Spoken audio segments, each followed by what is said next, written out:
hard-boiled eggs for one, we can do that.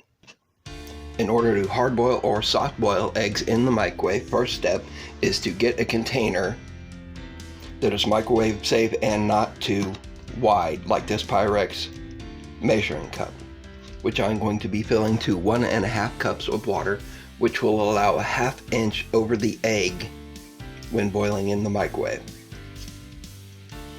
The magic ingredient when hard-boiling eggs is salt. Add a heaping teaspoon.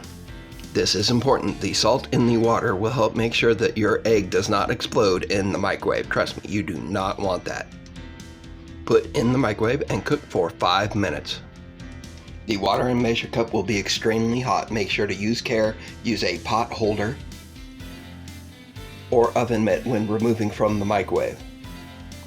For a hard-boiled egg, leave in the water for 10 minutes before removing and moving to an ice bath to shock the egg and prevent any further cooking.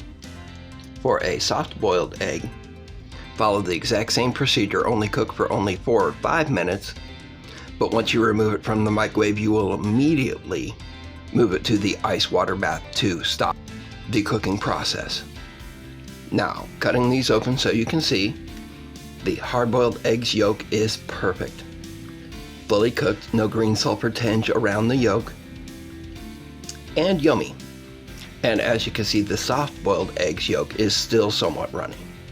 If you would like the yolk on your soft-boiled egg even runnier, just reduce the cooking time. And don't forget the salt.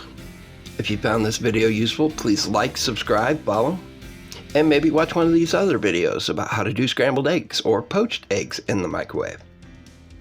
And most importantly, thank you for watching Randy's Family Kitchen. Hope to see you on the next video.